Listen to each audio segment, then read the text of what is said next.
ప్రభువైన యేసుక్రీస్తు నామములో మీకు సమాధానం కలుగునుగాక. షలోం. ఈ ఉదయకాల సమయంలో తల్లిదండ్రులుగా మీరు ఉంటే, మీ కుటుంబంలో యవ్వనస్తులు బిడ్డలు మరి ఉద్యోగం లేనటువంటి స్థితిలో ఉంటే, ఒకవేళ చదువులో వారు ఫెయిల్ అయిపోయి ఉంటే, చదువులో వెనకబడి ఉంటే, వారిని గురించి ఒక ప్రాముఖ్యమైన మాటను జ్ఞాపకం చేస్తున్నాను.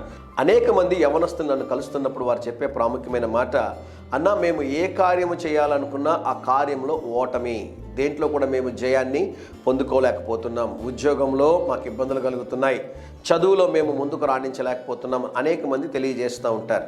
అయితే అటువంటి వారిని ఉద్దేశించి ఉదయకాల సమయంలో ప్రాముఖ్యమైన ఒక మాట జ్ఞాపకం చేయాలని ఆశపడుతున్నాను. ప్రియులరా, యోహాను సువార్త 1వ అధ్యాయము, ఆయనలో జీవం ఉండెను, ఆ జీవం మనుషులకు వెలుగై ఉండెను. దేవుని నామానికి స్తోత్రం కలుగునుగాక. మీరు వెలిగే దీపాలుగా ఉండాలని దేవుడు కోరుకుంటా ఉన్నాడు. మన జీవితము వెలిగించబడాలి అంటే, మనము ఆశీర్వదించబడాలి అంటే, వెలిగించేటటువంటి ఆ జీవము కలిగిన దేవుని దగ్గరికి రావాలని దేవుని సేవకుడిగా తెలియజేస్తున్నాను. ఈ ఉదయకాల సమయంలో మీ కుటుంబంలో ఎవరైనా ఇటువంటి స్థితిలో ఉంటే ఒక చిన్న ప్రార్థన చేయండి వారి కొరకు. ప్రభువా, మీరు జీవము కలిగిన దేవుడవి, నీవు వెలిగించే దేవుడవు ప్రభువా.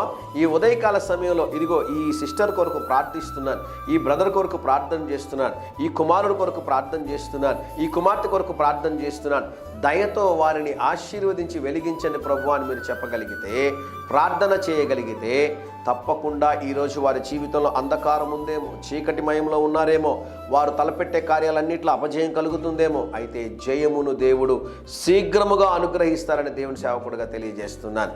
నీకు వెలుగు వచ్చి ఉన్నది, లెమ్ము తేజరిల్లుము అంటాడు యెషయా గ్రంథంలో. కాబట్టి దేవుని నమ్ముకున్నటువంటి వారిని దేవుడు వెలిగిస్తాడు. దేవుడి నామానికి స్తోత్రం కలుగునుగాక. వెలిగించబడిన దీపము తనకు తానుగానే ప్రయోజనకరంగా కాకుండా ఇతరులకి కూడా వెలుగును అందించి ప్రయోజనకరంగా ఉంటుంది. ఈ మాటను అర్థం చేసుకున్నారా?